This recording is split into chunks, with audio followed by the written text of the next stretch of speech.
গাজা উপত্যকার ৭০% এলাকা নিজেদের নিয়ন্ত্রণে নেওয়ার নির্দেশ দিয়েছেন ইসরায়েলের প্রধানমন্ত্রী বেনিয়ামিন নেতানিয়াহু।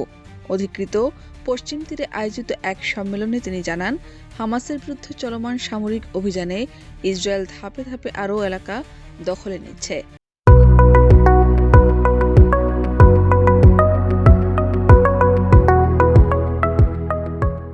তার দাবি, ইতোমধ্যে গাজার প্রায় ৬০% এলাকা ইসরায়েলি বাহিনীর নিয়ন্ত্রণে এসেছে, যা আগে ছিল প্রায় ৫০%। এখন সেই নিয়ন্ত্রণ আরও বাড়িয়ে ৭০% নেওয়ার লক্ষ্য নির্ধারণ করা হয়েছে। אנחנו יכולים למנף את הכוח שלנו עם הרבה כיוונים. תצטרך עוד למחוץ את חיזבאללה. নেতানিয়াহুর এই বক্তব্যের পর অনুষ্ঠানস্থলে উপস্থিত সমর্থকদের মধ্যে উচ্ছ্বাস দেখা যায়।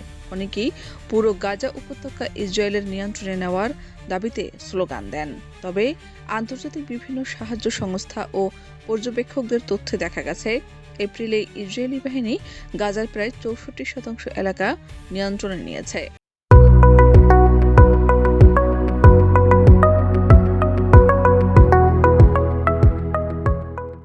বিশ্লেষকদের আশঙ্কা, নতুন করে আরও এলাকা দখল করা হলে গাজার প্রায় ২০ লাখ ফিলিস্তিনি মানবিক সংকটে পড়বেন, কারণ তারা আরও ছোট ও বিধ্বস্ত এলাকায় সীমাবদ্ধ হয়ে পড়বেন, যেখানে খাদ্য, চিকিৎসা ও আশ্রয় সংকট ভয়াবহ আকার নিতে পারে।